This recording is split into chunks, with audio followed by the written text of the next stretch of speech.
que bueno, vamos nomás. Arrancamos cualquier cosa que parece. Bueno, damos inicio entonces ahora sí a la defensa final y la audición pública del trabajo final de Julián Barberi de la licenciatura en composición musical. Vamos a proceder con el protocolo de identidad, así que Julián, si tenés el DNI ahí, te va a dar las instrucciones la oficina de trabajo final. Bueno, por favor acerca el DNI a la cámara. Tiene que ser del otro lado, Julián. Ah, no, estaba bien, disculpa. ¿Qué es el viejito? A la cuenta de 3, aléjalo un poquitito. Ahí está, perfecto. A la cuenta de 3, trata de quedarte lo más quieto posible. A la 1, a las 2 y a las 3. Ahí te confirmo. Perfecto, estamos. Bueno, ahora sí, entonces el estudiante va a compartir pantalla para proyectar la audición y luego va a continuar con la defensa. Después seguimos con, cuando ya haya terminado la presentación, el tribunal podrá comenzar con las preguntas sobre el trabajo final. Te dejamos entonces, Julián, adelante. Bueno, muchas gracias. A continuación voy a proceder entonces a compartir pantalla para que tenga lugar la audición de mi trabajo final de grado de licenciatura.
Bueno, gracias, muchas gracias. No sé si se escucha. Bueno, muchas gracias. Eh,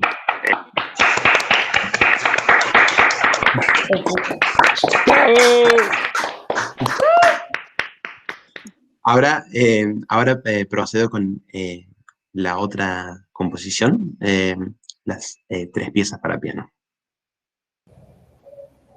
Bien.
Bueno, muchas gracias. Perdón, Julián, ¿podría pedirte un favor? ¿Podrías Sí, esperarme un momentito? Porque tengo que atender a mi padre. Así que sí, cómo no. antes que vayas a hacer la presentación, espérame un segundito, Anda, por favor. anda tranquilo, anda tranquilo, anda Un tranquilo. segundito, un segundito.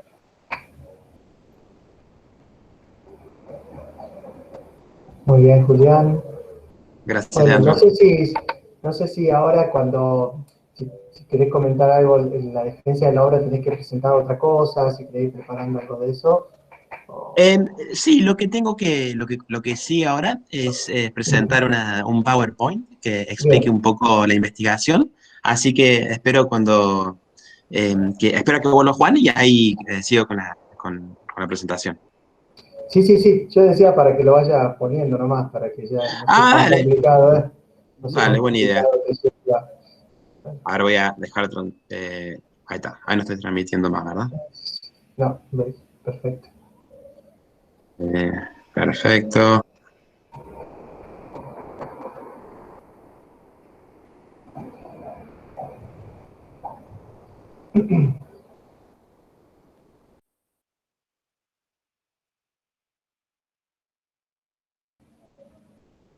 Al final Pablo de Justo pudo resolver el problema, así que está con nosotros, ¿eh?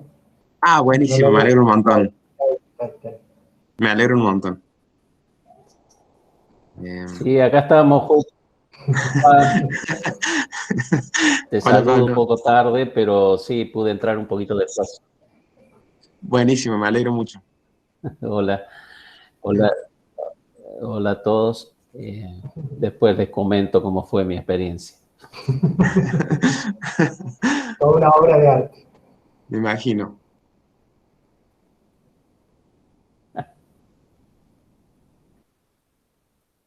Ah,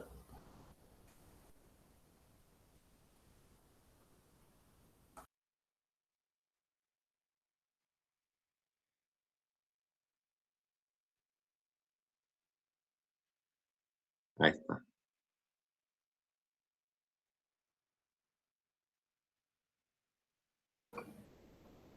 Fíjate que pusiste compartir pantalla, entonces si vos sacás la pantalla exacto, si cambias la pantalla se cambia para todo el mundo. Ah, buenísimo.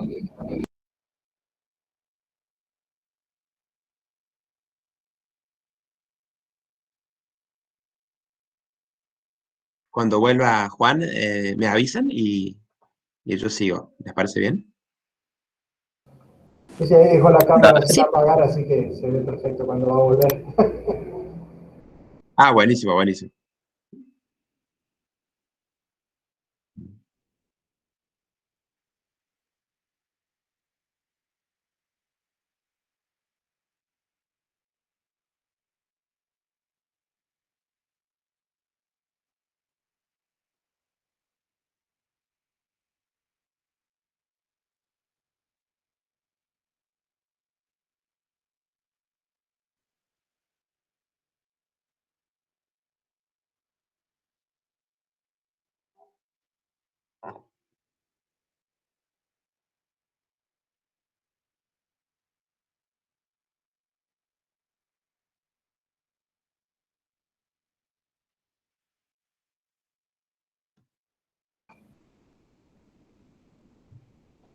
Mientras tanto, Julián, te voy avisando que, bueno, viste, en esta formalidad la libreta no se te firma, pero sí después yo voy a cargar tu nota en el guaraní, se carga la nota en el guaraní, y ahí, pasados unos días, ahí se puede ver la nota.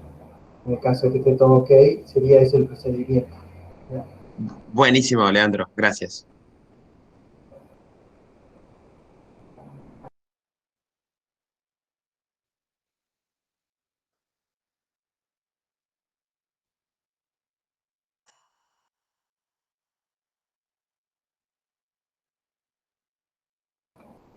¿No tenés otra opción de presentación que no sea presentar pantalla? Porque viste que te va a complicar esto de que cuando vos pones la videollamada, todo el mundo va a ver la videollamada. Y fíjate entre las opciones, Sí, vos sabés que lo habíamos probado en la prueba de piloto y decidimos que esta había sido la mejor por La una que cuestión mejor de transmisión. funcionaba. Sí, de todas Mm, maneras, no voy a recurrir a la videollamada, me voy a quedar en el PowerPoint, quédense tranquilos con eso. ahí, ahí.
Perdón, mil disculpas. Ahí, Estamos, bueno, retomamos, Julián, cuando quieras. Ningún problema. Eh, bueno, voy a proseguir con la presentación y voy a poner el cronómetro, porque me conozco. Bien. Bueno, el trabajo final de grado este se llama Hacia la región desconocida, una poética musical del modernismo británico.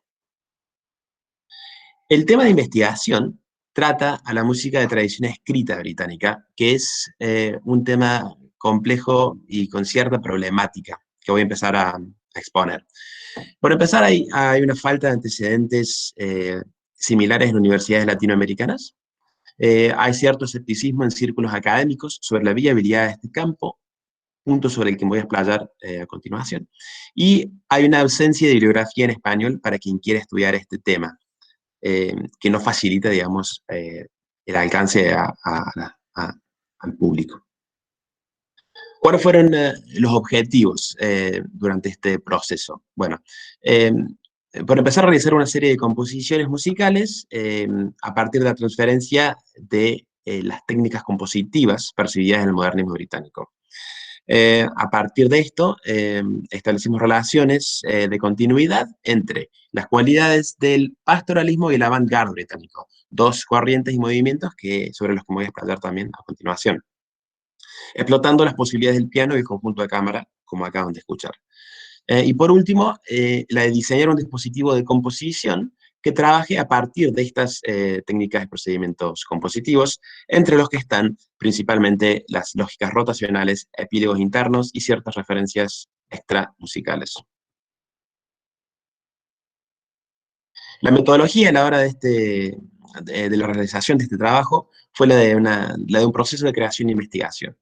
Es decir que si bien hay una primera instancia investigativa, incluso durante el proceso compositivo, la instancia de investigación siguió existiendo, siguió teniendo lugar, es decir que hubo una creación paralela. Y los mecanismos fueron el análisis de obra y la investigación bibliográfica. Bien, ¿por qué les decía que me iba a explayar un poco sobre el tema del escepticismo? Porque la música de tradición escrita británica es un tema problemático por una serie de razones. Por empezar, hay un periodo de casi 2 siglos sin producción compositiva, sobre todo en Inglaterra, ¿verdad? Cuando nos referimos a Gran Bretaña hablamos del país central de la Unión, que es Unión Política, que es Inglaterra. Este periodo de casi 200 años son ni más ni menos que los siglos XVIII y XIX, a mayor medida, sobre todo de la muerte de Henry Purcell en 1695, hasta el estreno del oratorio Prometheus Unbound de Herbert Parry en 1880, que es una fecha propuesta por un historiador musical norteamericano que se llama William Scott Paul. Entonces, 1695-1880, bueno, ese es más o menos el periodo, por eso se dice casi 2 siglos, que coincide ni más ni menos con lo que el historiador norteamericano Morgan denomina como la práctica común, es decir, donde el momento en el canon musical occidental básicamente tiene lugar en su gran medida. La primera escuela de Viena, también el barroco tardío, el romanticismo tardío, etc. Entonces, empezamos de ese hueco, ¿verdad? Es un hueco también en realidad donde se compusieron cosas, pero no es el objetivo tratar de ese periodo ahora, pero sí es un periodo donde no hay una producción significante. Después una ausencia de compositor, lo que se denomina dentro del círculo de genio, ¿verdad? Desde Henry Purcell, que repetimos, muere en 1695. Después hay una cierta fascinación con compositores extranjeros por parte del público, recordarán a Händel, a Haydn, y sumado también a una negligencia con compositores locales. Todo esto tiene el lugar sobre todo en este periodo, ¿verdad? A partir del siglo XVIII, por razones políticas, históricas, culturales, que terminan determinando las razones musicales. Después, cierta imitación de modelos extranjeros por compositores ingleses, cierta también ignorancia musical por parte del público inglés, la creencia general de que el temperamento inglés no era dado hacia la expresión musical, y la visión de la música como un entretenimiento por parte del público, algo que era compartido también por la Rusia, lo que en ese momento era Rusia. Ahora, ¿cómo contrarrestamos, cómo contraatacamos este diagnóstico de esta época? Bueno, ¿cómo atestiguamos la relevancia histórica? También podemos decir así. Bueno, por la producción compositiva durante periodos selectos, es decir, cuando sí componieron, digamos, en cantidad y en calidad, en otro momento, que por supuesto va a ser antes del 1700, sobre todo de 1400 al 1700, y después a partir de lo que se denomina el segundo renacimiento musical inglés, a partir de 1880, que coincide con un resurgimiento en la crítica musical y en un culto a la canción folclórica inglesa. Después, los distintos géneros que los compositores ingleses crearon o adaptaron, contribuciones estilísticas significantes hechas por compositores en Inglaterra, y, como expusimos al comienzo, técnicas y procedimientos musicales, en este caso, característicos a su nación. Bien, dentro de la tradición de música escrita británica tenemos dos líneas compositivas, mayor y menor medida. Una es el pastoralismo y el otro es el avant-garde. Sobre ambos me explayaré a continuación. Bien, el pastoralismo, de vuelta, es un tema amplio, pero lo podemos definir o empezar a definir como un movimiento musical inglés de comienzos del siglo XX vinculado a un tipo de literatura basada en los topoi de la idea de lo rural. ¿Cuáles son estas ideas? Las connotaciones más comunes. Bueno, el dispositivo poético de ida y retorno, ¿verdad? El volver a un ambiente rural después de un viaje largo, por ejemplo, es una idea poética. La oposición entre lo rural y lo urbano, afirmando la supremacía de lo rural. Una reacción derogatoria en contra o una percepción crítica de las categorías que acabamos de mencionar. Y por último, un frecuente, aunque no siempre, vale la pena decirlo, nostalgia y escape de la realidad. ¿Por qué insistía con este último punto? Porque el pastoralismo musical inglés, contrario a la creencia popular, es una categoría musical progresiva perteneciente al modernismo europeo. Este es un punto que ha sido reforzado por musicólogos como Eric Saylor, por ejemplo, o Daniel Grimley, que han abarcado un tema de estudio que se llama el British Musical Studies, que sería algo así como estudios musicales británicos, en donde se han explotado estas temáticas durante un tiempo por lo menos olvidadas dentro de la historiografía musical europea. ¿Y cuáles son las características musicales más frecuentes del pastoralismo musical inglés? Bueno, las armonías derivadas de organizaciones modales, por empezar, son muy frecuentes, material rapsódico temático, un rango usualmente limitado que tiende a ser el pianísimo, texturas prominentemente de cuerdas o vientos, muchas referencias a géneros de danza, solos de instrumentos como trompetas y violas, y ritmos en tiempos ternarios o metros compuestos. Compositores de esta corriente. Bueno, como verán, es una lista bastante numerosa, y de hecho esto es una selección, podría ser bastante más larga.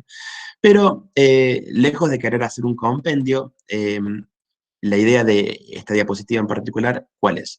Hay una gran cantidad de compositores, y de hecho hay una tradición local, acá debería decir, porque me encuentro acá, que es la de agrupar a los compositores de a pares.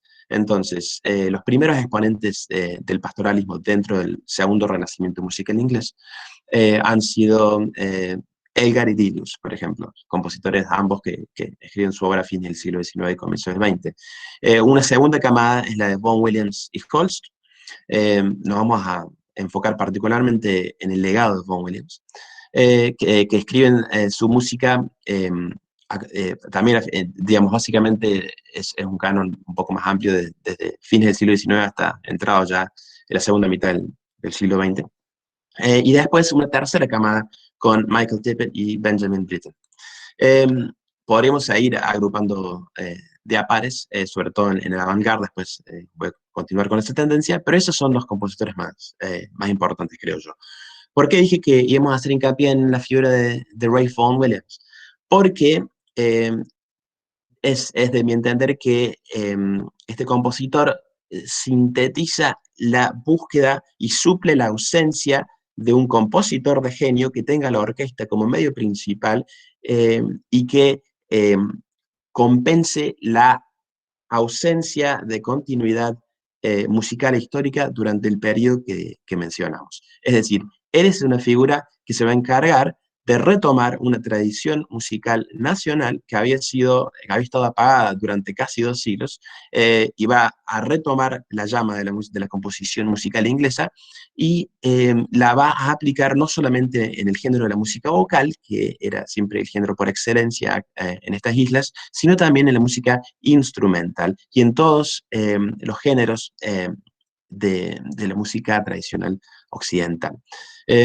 Este compositor va a sintetizar la tradición coral de la escuela renacentista durante el reinado de Isabel I, por ejemplo, que era la de los Tudor, Va también a utilizar la canción folclórica, elementos de la canción folclórica subyacen en su música, y va a estar siempre muy informado de la práctica musical europea. Él estudia con Max Bruch y estudia también, bueno, con Perry en Inglaterra, pero también estudia con Ravel, y ese va a ser su profesor más importante en 1907.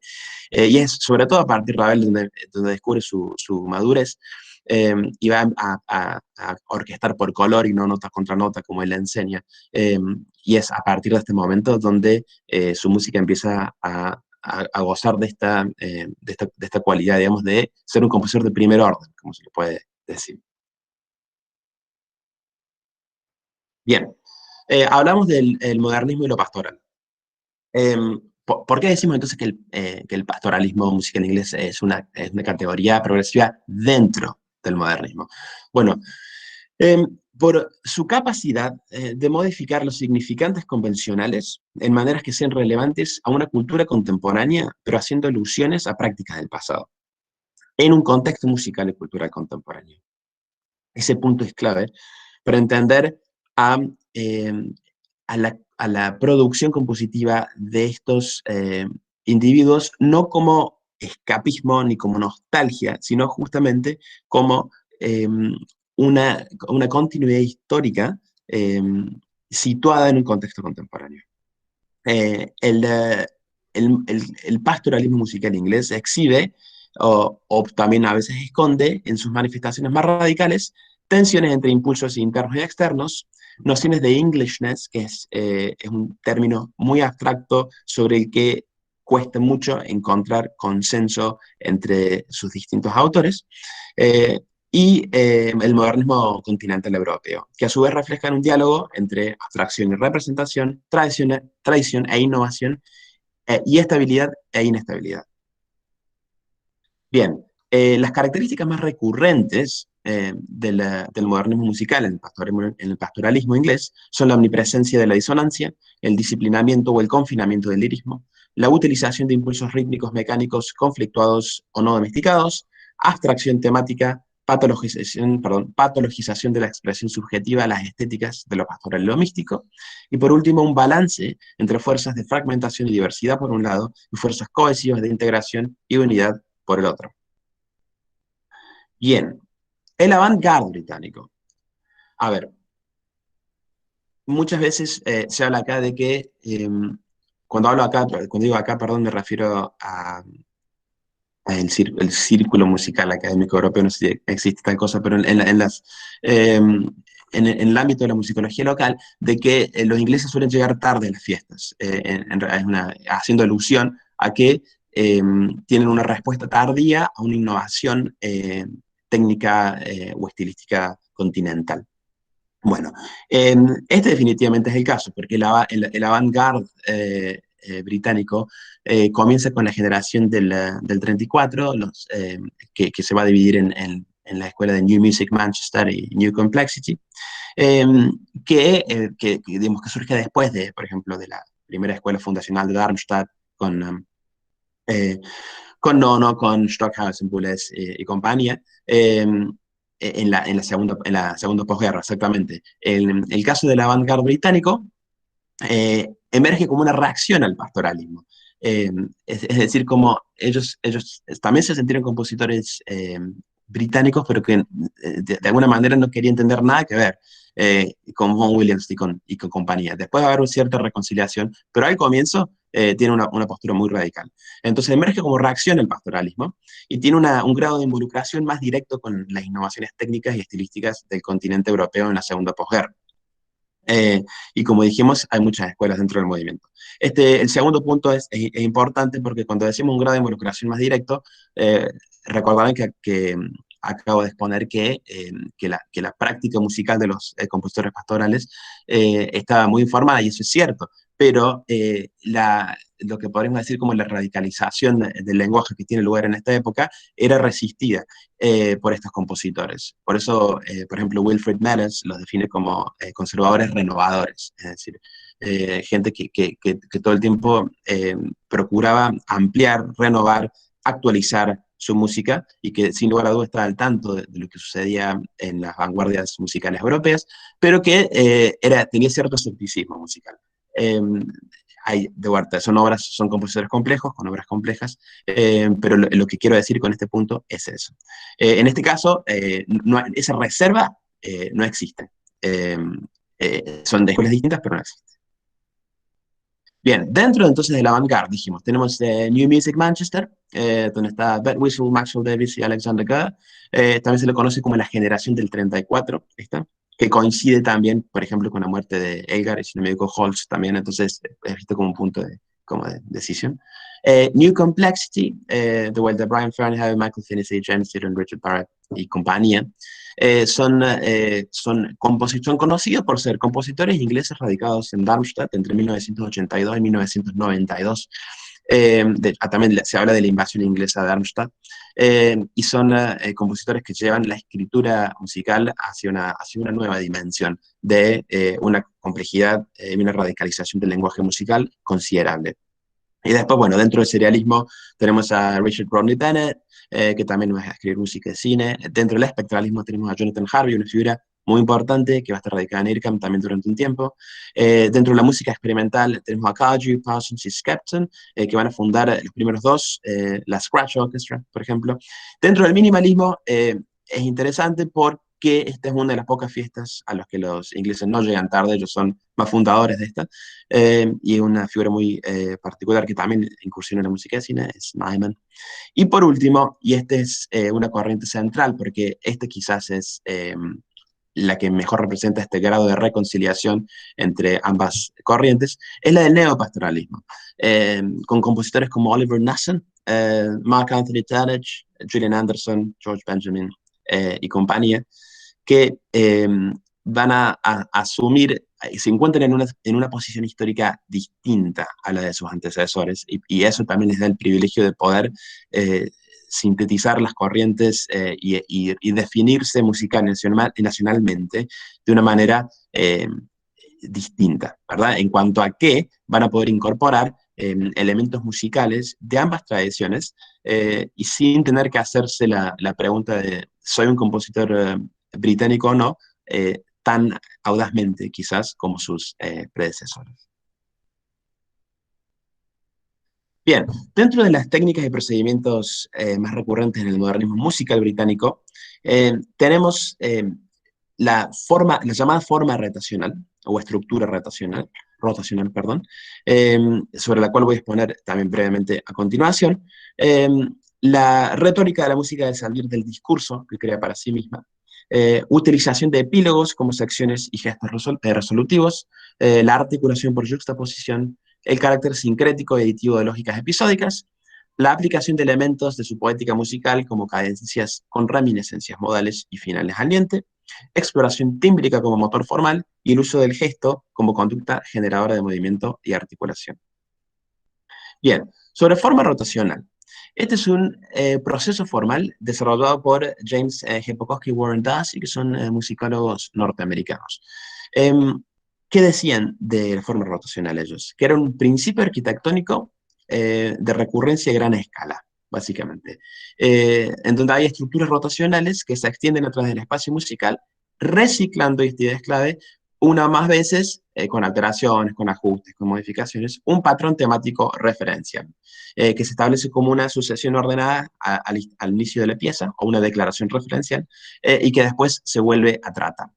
Este proceso, dicen, está regido por un principio retórico más que tonal, es decir, que se gobierna más por la expectativa de una presentación temporal que por procedimientos armónicos, aunque por supuesto estos rasgos tengan sus propias estructuras sobre las cuales articularse. Es una determinación formal clara, pero variable a distintos tratamientos compositivos, y alude constantemente a nociones de tiempo musical, recurrencia y circularidad. Hay cierta preocupación compartida, aunque muchas diferencias estilísticas y de hecho compositivas, entre el compositor finés John Sibelius y Vaughan Williams, por eso también la relevancia de este procedimiento, en donde esta idea de declaración referencial contrastada es tratada por ambos compositores. Aquí, David Manning, que es un musicólogo británico, aporta un concepto clave que es la idea de elemento. Manning retoma a Jepokowski y Darcy tratando la idea de deformación de sonata, ¿verdad? Él ubica al comienzo a la forma rotacional dentro de la deformación de sonata. Entre las principales familias se encontraban el marco de introducción coda, los episodios dentro del espacio de desarrollo, varios híbridos estróficos, etc. Y la desviación que se permitía dentro de la forma sonata era interesante, pero lo que surge a partir del estudio de este procedimiento es la posibilidad de una forma independiente en sí misma. Y ese, junto con la idea de elemento que propone Manning, es la relevancia de la forma rotacional en mi producción compositiva por esta idea de tratamiento claro pero maleable que permite.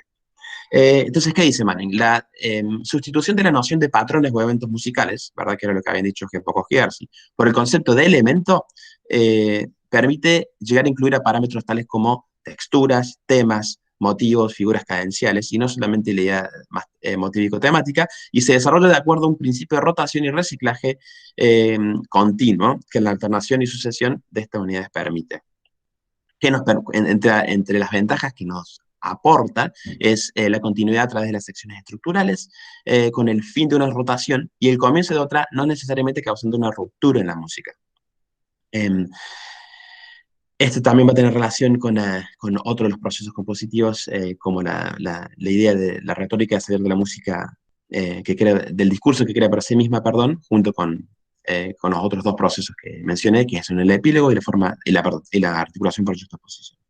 Mencionamos de la preocupación compartida entre Sibelius y Vaughan Williams de esta operatividad. ¿Por qué?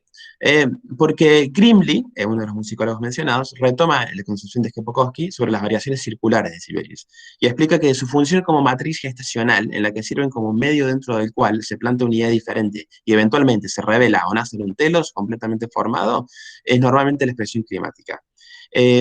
Grimley dice, los ciclos rotacionales de Vaughan Williams son generativos y no meramente rapsódicos, y se ocupan tanto de un proceso de expansión y elaboración temática. El movimiento, dice, es capaz de exhibir las funciones sinfónicas tradicionales de crecimiento, desarrollo y síntesis, al tiempo que resiste en última instancia, al menos a un nivel estructural más profundo, la aplicación de los conocidos límites de las Formenler.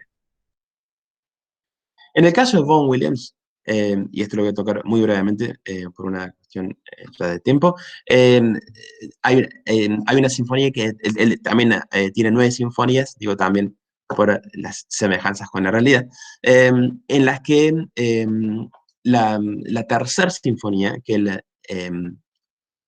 denomina como pastoral, provocadoramente, es analizada no casualmente por Grimley, por Saylor y por Manning, 3 musicólogos que han sido clave en esta investigación. ¿Por qué? Porque la sinfonía pastoral, que poéticamente supone una suerte de requiem o reflexión de posguerra, de posprimera guerra mundial, trabaja sobre las nociones de lo pastoral, redefiniendo este concepto, utilizando tanto a la forma rotacional como dentro de un marco de formación de sonata, como la forma rotacional entendida como un procedimiento en sí mismo. Y esto es algo que él trabaja en distintos movimientos de esta sinfonía. Bien, la retórica de salida como recurso formal es concebida como un recurso característico del primer modernismo británico, en el que a través de la introducción de dispositivos o estrategias compositivas como epílogos o de articulación por juxtaposición, la noción histórica de la resolución dialéctica, que está asociada a la solución temático-armónica en las secciones finales de composiciones a gran escala durante el periodo de la práctica común, y su consecuente crisis, es abandonada en pos de decisiones estructurales en donde el estado general de la pieza es de ambivalencia, fracaso o abandono. Esta concepción, la retórica de una salida de un discurso que alguien crea para sí mismo, abre nuevas oportunidades formales y puede o no tener relación con el material previamente trabajado en la composición. Es decir, que no tiene que ser entendida, por lo menos exclusivamente, como una carencia de relación, porque realmente no lo es. Estos dispositivos pueden colocar un marco de distanciamiento alrededor de elementos estructurales convencionales, abriendo el espacio y el diálogo entre el discurso principal y el material externo. Por un lado, invitan a la reflexión sobre el movimiento en su conjunto y las interrelaciones de sus materiales, mientras que por otro demuestran que un discurso puede ser interrumpido y apuntan la atención hacia afuera de las fronteras que aparentemente habían surgido en una etapa anterior. El epílogo. Bien, el epílogo como recurso compositivo se encuentra en secciones o gestos en la retórica de resolución musical. Es una característica recurrente y particular en compositores de esta camada, puntualmente en Vaughan Williams y Arnold Bach. Son clasificados como eventos postclimáticos, colapsos formales o dispositivos resolutivos, y pueden tener varias funciones, siendo una de las más representativas su utilización como estrategia para interrumpir la dirección del discurso establecido y señalar su direccionalidad hacia otro lugar. Entre las distintas estrategias que pueden involucrar se encuentran el retorno del material compositivo, la integración de cierta inestabilidad al movimiento, o la incorporación de material novedoso que señala el discurso hacia otra dirección. Están utilizados en múltiples ocasiones, epílogos internos que frenan el curso de acción para abrir nuevas posibilidades, momentos que tienen lugar después del clímax, o incluso puede ser un recurso que es contemplado como una sección en sí misma, es decir, una pieza o movimiento concebido puramente como epílogo. Este es el caso, por ejemplo, del cuarto movimiento de la sexta sinfonía de Vaughan Williams, o de hecho también una sección en el último movimiento de la Sinfonía de Londres, que es la segunda sinfonía. Es decir, esto evidentemente era un recurso que a este compositor le interesaba mucho. La articulación por yuxtaposición plantea posibilidades que reconcilian más con estructuras formales, que contemplan la repetición en su concepción general. A ver, obviamente este es un recurso muy utilizado por compositores que buscaron el choque formal del siglo XX, paradigmáticamente Stravinsky, pero en el caso del modernismo británico se utiliza no solo para interrumpir el discurso o contrastar una idea, sino también para generar estabilidad en la composición, que según la época en cuestión va a variar el parámetro a balancear. Bien, a modo de conclusión, el estudio y la investigación y la reflexión que esta obra, este canon, este proceso permitió, fue que tanto la tradición pastoral como las escuelas que caben dentro de la vanguard son categorías musicales sumamente complejas, musicalmente progresivas, que ostentan una riqueza superlativa no solo en planos musicales, sino también socioculturales. Esta es una afirmación que tiene que tener lugar porque responde contrariamente a una concepción general que se articula más al diagnóstico que yo hice al comienzo, ¿verdad? A ese estado de la composición musical inglesa, en vez de situarse en la música en sí, cuya evidencia es distinta, ¿verdad? Entonces, por último, la idea del balance típicamente modernista entre fuerzas de fragmentación y diversidad y fuerzas cohesivas de integración y unidad se ve reflejado en este canon de esta producción de trabajo final de grado de licenciatura en composición musical. Bueno, eso es todo. Muchas gracias.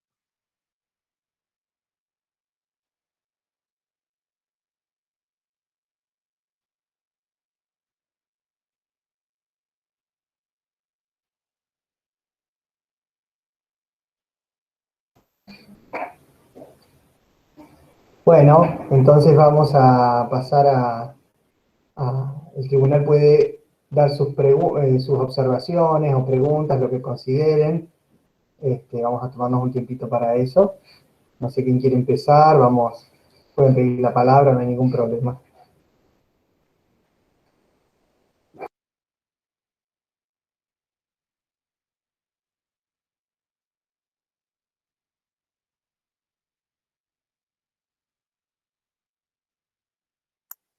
Bueno, puedo iniciar yo simplemente lo mío no es, yo no tengo preguntas, he leído exhaustivamente el trabajo de Julián, esta además ya es la presentación final, la defensa final del trabajo. Eh, hemos tenido ya nuestra primera defensa y sí, ya está. Hemos discutido en esta instancia previa las cosas que debíamos discutir. Ahora simplemente quiero destacar algo que considero importante en este trabajo y que tiene que ver con la mirada especialmente deconstructiva que propone el trabajo de Julián, ¿no? Esta idea de construir el canon de la historia de la composición, centrado básicamente en nuestros aprendizajes y nuestras formaciones germanas, con ese momento que parece casi el único relevante para la historia de la composición, que sería ese momento de la práctica común, ¿verdad? Que a pesar de ser tan breve en el transcurso temporal, nos ha marcado y nos sigue marcando tanto. Y bueno, y dirigir su mirada, como se llama su trabajo, ¿no? A la región desconocida, a esos márgenes, a otros márgenes, tal vez porque nosotros también hemos crecido en los márgenes y somos de los márgenes, y tal vez entre la gente de los márgenes nos entendemos, no sé. Es como que si bien el Reino Unido ocupa un lugar central en muchos otros aspectos, musicalmente siempre ha sido una clase de periferia, ¿no? Entonces ahí entran a ponerse en cuestión un montón de aspectos que creo que este trabajo nos permite vislumbrar. Y en ese sentido, este rescate de la forma rotacional es totalmente coherente con esa mirada, con esa resignificación que hace este trabajo, en tanto que es una herramienta de análisis y de comprensión del lenguaje musical que puede ser aplicado a formas muy anteriores, ¿no?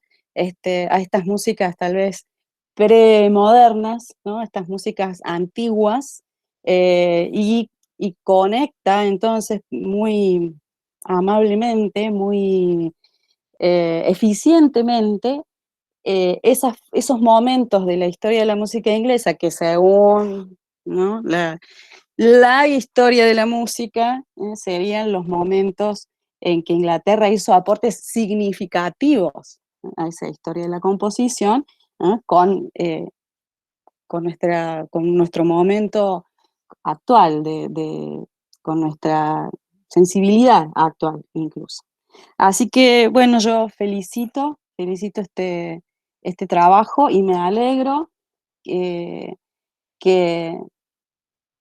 bueno, que entre todos los que hemos participado en este proceso de formación de Julián, hayamos contribuido en algo a, a que, logremos aportar a través del arte, ¿sí? Porque esto no es un trabajo teórico, sino que es una investigación desde la creación, eh, a desmontar estas estructuras conceptuales que hay que seguir trabajando y seguir reelaborando y reconstruyendo. Felicitaciones, Julián, y muchas gracias. Muchas gracias, Mari.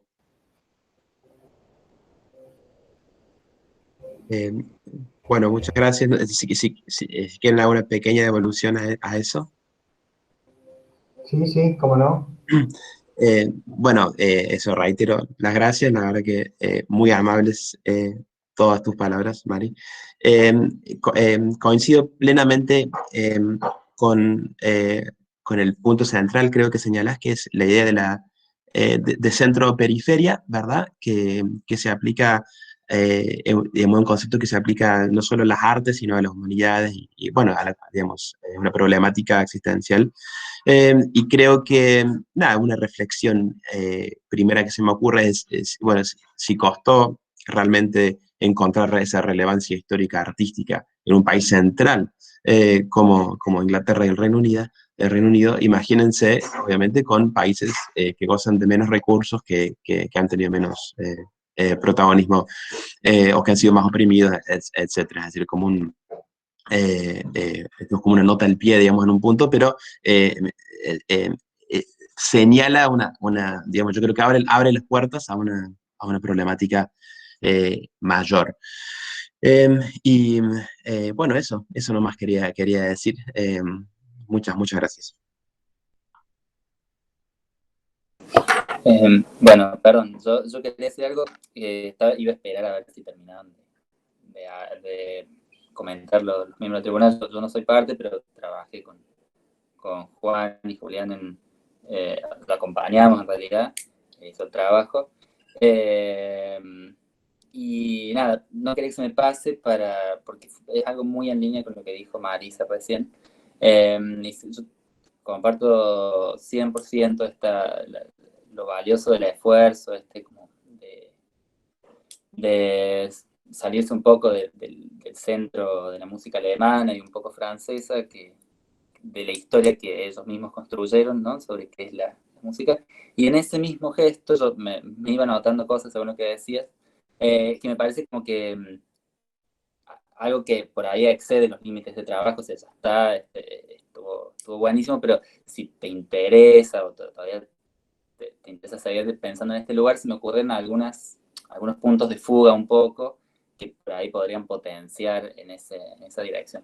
Y en ese sentido se me ocurre, por un lado, un poquito menos radical, pensar, tener un concepto un poco de tiempo y espacio un poquito menos puro, y pensar un poco de algunas supervivencias y prefiguraciones de esta música que te interesaba del modernismo y avant-garde inglesas para con otras músicas. Es decir, ¿qué queda de otras músicas? O sea, yo entiendo la necesidad en este momento de decir, bueno, esto es la música inglesa desde 1880 para acá, pero nada, a mí inevitablemente escuchaba tu música o escuchaba tu exposición, y cuando pienso en epílogos, me cuesta mucho no pensar en Brahms por ahí, y cuando hacía ciertas secuencias, es muy difícil no pensar en Liszt o en toda la música popular, rock progresivo y esta cosa que alguna vez en nuestras conversaciones surgió y que hace poco me mandaste un paper, me mandaste a estudiar, del middle ground, este lugar en el medio, que me parece que acá está muy prefigurado en algún punto, y me parece que puede ser un lindo lugar para dirigir un poco la mirada. Eso por un lado. Bueno, después hace un rato nos escribimos un mensaje con Juan, me decía Juan, perdón, que lo devele, pero hay un fragmento que sonó muy a Messiaen. Nada, cosas que a mí me parecen muy, no sé cómo decirlo, como seductoras auditivamente, que es esta cosa como caleidoscópica, no sé si está ocupa todavía, Sí. por ejemplo, de cambios de lenguaje armónico que me recuerda ya a, no sé, algún disco en vivo de Jarrett o Honegger, no sé, cosas, no importa. No te quiero sacar del lugar del inglés, pero pensar me parece a mí que esas Nachleben de la música, esa supervivencia, esta cosa patológica, apática que queda, que ayuda también a desmontar un poco la singularidad de los otros, a veces, ¿no? Por un lado. Y por el otro lado, en esta misma dirección, yo la verdad que no conozco mucho de la historia, nada, en realidad, de la historia de música inglesa, pero en estos 200 años, o sea, me da la sensación de que renunciar a decir, bueno, estos 200 años no hubo nadie en la práctica común, es entregar un poco no sé cómo decirlo, como asumir la derrota en algún punto, ¿no? Y se me ocurre que hay toda otra dimensión de música inglesa súper importante que la mencionaste al pasar, pero no la incluiste. Y mi pregunta, y ahí va así una pregunta, es sí, ¿qué pasa con otros compositores? Se me ocurre que Britten sí la piensa un poco, la gestiona a su manera, que es justamente la música ligera, la música de entretenimiento. Yo pienso en Gilbert y Sullivan, por ejemplo, que son súper importantes, se siguen haciendo, se siguen escuchando, y me parece que tuvieron como repercusiones, no sé, corregime si estoy diciendo cualquier bolazo, pero en el teatro musical yankee, por ejemplo, en la opereta, y etcétera, etcétera, y que me parece que yo porque manejo este otro repertorio un poco más. En Alemania, por ejemplo, sí fue gestionada esa música por Hans Eisler o Kurt Weill, por ejemplo, gestionada críticamente incluso, trabajando con Brecht y demás, y que acá parecía como que tu compromiso era con una idea modernista muy, finalmente un poco alemana, tal vez si se quiere, como esta progreso musical, calidad, seriedad. Nada, sí, ¿qué pasa con eso? Con la posibilidad de gestionar lo bajo, tal vez no asimilarlo como el middle brow que hablamos hace rato, sino como lo descompuesto, ¿no? O sea, como dice Borghini, asimilar la distorsión y devolverla multiplicada, ¿no? Un poco si no hay algo de eso, también como posibilidad para la música inglesa. Eso. Perfecto. Sí, me siento como los directores técnicos después de los partidos de fútbol que le hacen muchas preguntas en una. Tendría que te estar anotando acá. Pero así que si me llevo a olvidar en algún punto, lo pregunto de vuelta. Pero bueno, empiezo por una. A ver, la idea de, bueno, la idea de periferia y centro creo que o que vos compartís con Marisa, Dani, sí, digamos, coincido y yo creo que la reflexión que eso propició fue la de las distintas posibilidades, digamos, la de un espíritu deconstructivista hacia la historia, ¿verdad? Vos mencionas digamos, la postura que en un momento asumo, eh, y hay cosas que uno decide incluir y cosas que uno decide excluir, ¿verdad? Eh, a ver, en el caso de el periodo este de casi 200 años, que propició, por ejemplo, este, este comentario Das Land ohne Musik, digamos, que le habían hecho, que es la tierra sin música.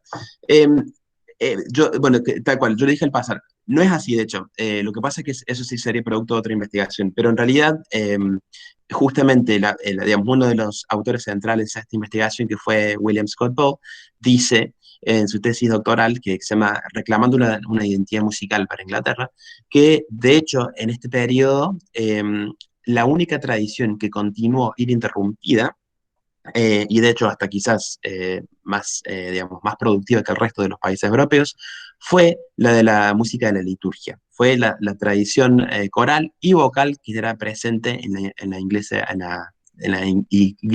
anglicana durante este periodo. Y esa es una de vuelta, una tradición digamos, que subyace constantemente en estos compositores que yo reivindico. De hecho, el teórico británico Wilfrid Mellers en un momento dice que lo que hace esta sinfonía, la pastoral, la número 3, es central a la tradición sinfónica británica porque deja de ser percibida solamente como algo que emerge hacia afuera de la esfera austrogermana y que empieza a responder hacia un sinfonismo más puramente, entre comillas, británico, que lo que hace acá Vaughan Williams es sintetizar eh, el órganum, la monodia, con la fuerza, digamos, y la evolución melódica, y eso reemplaza la oposición y la polarización armónica, que era lo que generaba el drama discursivo en el canon que, digamos, a quienes estos responden, digamos. O sea que lo que sucede en esos años sí tiene, digamos, sí está de alguna manera presente. Y después, lo que decís vos en relación a la música ligera, hablando en esos términos, digamos, lo que sería, de hecho, diría yo, lowbrow, no sé ni siquiera si middlebrow, que responde a estas categorías, ¿verdad? De bajo, medio, alto. Eh, bueno, casi, digamos, en términos de Bourdieu, digamos, es que eh, también, de hecho, está presente, digamos, por ejemplo, a Vaughan Williams le interesaba mucho el amateurismo, entonces escribía lo que él llamaba como música de calidad. El Concierto Grosso, por ejemplo, es muy conocido, pero músicos con capacidades técnicas limitadas, o de hecho, la música vocal, que justamente es música en tiempos de guerra, como él le decía, él se empeñaba mucho en la composición musical para ese género, para que la gente tenga buena música con la que cantar, digamos. Así que esa tradición está presente ahí. Lo que pasa es que yo creo que esta urgencia de responder ante digamos, este asunto, che, no tenemos compositores de genio, ¿dónde está nuestro Brahms? ¿Dónde está nuestro Debussy? ¿Dónde está, no sé, nuestro Stravinsky? Les pesaba a ellos y por eso quizás digamos, esa fue la respuesta que más urgencia tuvo. Y yo creo que yo también, desde un punto de vista personal, yo asumí digamos, una música con la que me siento representado, yo asumí esa misma postura. Es decir, si bien yo también podría haber hecho un proyecto, por ejemplo, que trabaje músicas, digamos, que sean low o middle progressive, músicas de concepción más ligera, sin tanta pretensión de seriedad o con una pretensión de seriedad que va y viene, que también me hubiera demandado, digamos, yo creo que al mismo tiempo, digamos, pero no respondía desde ese punto a mi interés, a mi necesidad, a mi urgencia de básicamente demostrarme a mí mismo o al público de que esa categoría musical acá también existe. Y de hecho, digamos, creo que la expresión más radicalizada quizás tuvo lugar acá, que es una de las lindas paradojas que fue la de la nueva complejidad, digamos. A ver, de vuelta, paradoja. Ingleses en otro lado, pero al fin. Y después, en cuanto a o sea, el Nachleben en el sentido sigue estando ese resabio. Y por último, la cuestión de los puntos de fuga me parece súper interesante. La idea de trazar el legado por ejemplo, digamos, no son las operetas de Gilbert and Sullivan, pero sino también el formato de canción, que acá es milenario prácticamente, y de hecho también tenemos acaso la incorporación del piano o de instrumentos asociados a la orquesta en una tradición de música popular digamos, que se rastrea en la primera mitad del siglo XX, pero que en el caso de Inglaterra se consolida en la década de los 60 digamos, con la electricidad aplicada a la música eh, popular ya de manera masiva y de llegada masiva, con el caso de los Beatles en adelante, en donde si uno compara la diferencia de ellos con, por ejemplo, sus pares, por así decirlo, en Estados Unidos, y de vuelta estamos hablando en términos súper centrales. La tradición de la canción, la incorporación de instrumentos asociados a la orquesta, cierta armonía, digamos, asociada digamos, al canon expuesto, está mucho más presente que en otros lados. O sea que sí, yo creo que eso es súper interesante. Hablaba del minimalismo como la única fiesta o una de las pocas fiestas a las que no llegan tarde. Yo creo que puede ser otro caso también, ¿verdad? Junto con la música de cine, en donde este legado de estos compositores o de esta tradición, digamos, más ausente, digamos, tiene lugar. Y bueno, hablas del teatro musical, también, de hecho, acá, digamos, música para teatro musical es antiquísima y lo que pasa es que se trabaja a veces desde un punto de vista de autenticidad histórica, es decir, la música que tenía lugar durante la época isabelina, por ejemplo, y después ya en una categoría completamente distinta que es el teatro musical como el de Hollywood o como el West End, que es el lugar acá. Pero sí me parece sumamente interesante también como punto de investigación, nada más que asumo en ese sentido mi postura original. Vamos. No sé si respondí los puntos.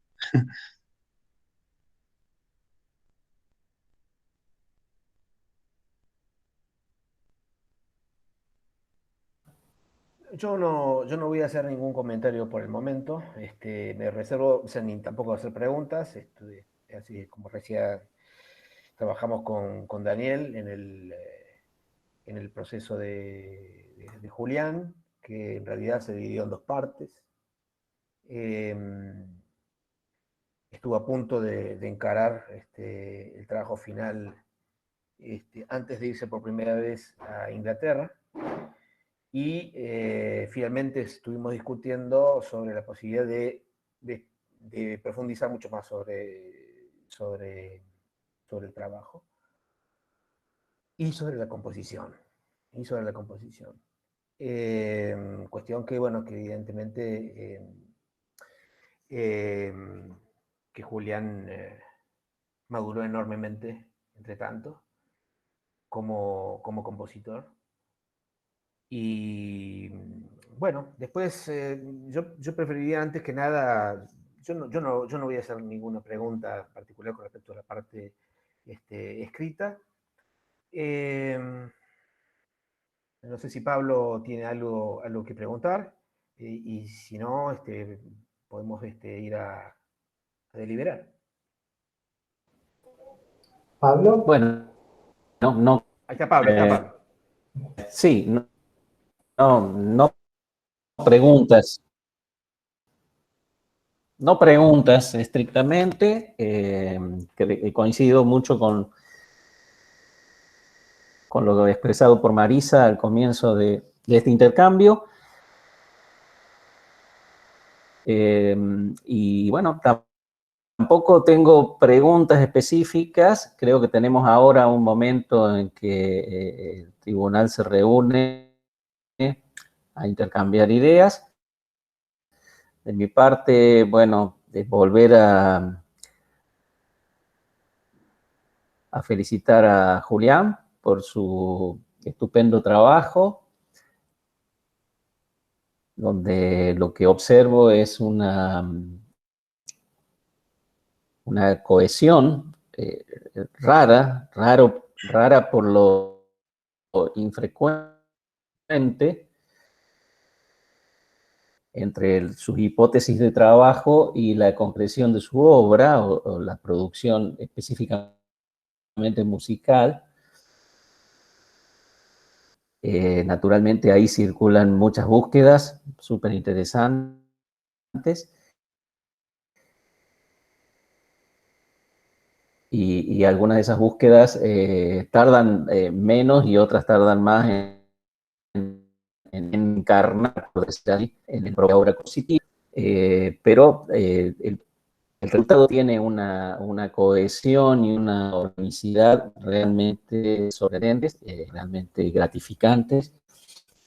Así que me parece una búsqueda que ya buen resultado para continuar, por donde el propio Daniel Alaván te invitaba a seguir, ¿no? A seguir con esta reivindicación de una, podríamos decir así, una presencia musical que por ignorada o disminuida o inflada de la historia, tiene mucho para aportarnos. Así que felicitaciones, Julián. Me parece que el intento de romper el cerco del hermano te ha dado un muy buen resultado. Bueno, además de que vos siempre has tenido una inclinación, ¿no?, hacia esas otras tradiciones. Por supuesto, he disfrutado mucho tanto de tus búsquedas teóricas como de lo que hago hoy.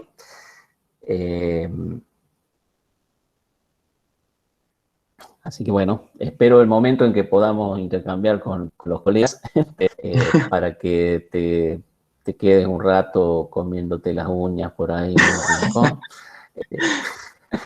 De mi parte, no mucho más. Así que felicitaciones. Felicitaciones también al equipo de directores por el trabajo. Y nos seguimos viendo ahora en un ratito, seguramente en otro link.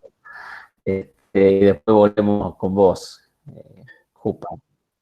Bueno, Pablo, muchísimas gracias por la devolución. Aprecio mucho y bueno, eso, a comer me corté las uñas ayer, viste, unos Creo que pianistas, desde el así que... departamento nos tienen que enviar un enlace para la próxima. Exactamente. Está en el chat. Está en el chat. Está en el chat. Lo que sí creo Pianistas. que perdón, tenemos que salir de acá, ¿no es cierto? Antes, Para Sí. poder entrar en la otra. Tenemos que copiarla. Tenemos que copiarlo. ¿Cómo era la cuestión? Perdón. Sí. la tienen que copiar o hacerle clic y en el momento que se les abre la otra pestaña recién pueden cerrar Perfecto. esta. De forma tal que después podemos... Exactamente. Profe, la Los espero acá entonces yo. Sí, vos, Julián, sí. Sí, con toda la gente, y bueno, seguro que Dolores le va a decir que Alabam, si quiere, puede estar o no estar, no sé si hay ningún problema de que esté en el otro link, puede estar, me parece Él Al tiene contrario. voz, Valioso. pero no voto. Bien, Exacto. adelante. Bueno, Sos periferia. Bueno, vamos entonces, mientras todo el mundo empieza Nah, acá, nah, nah, nah. ya se va a dejar de grabar el trabajo, porque no tiene sentido que quede grabando mientras está esperando que nosotros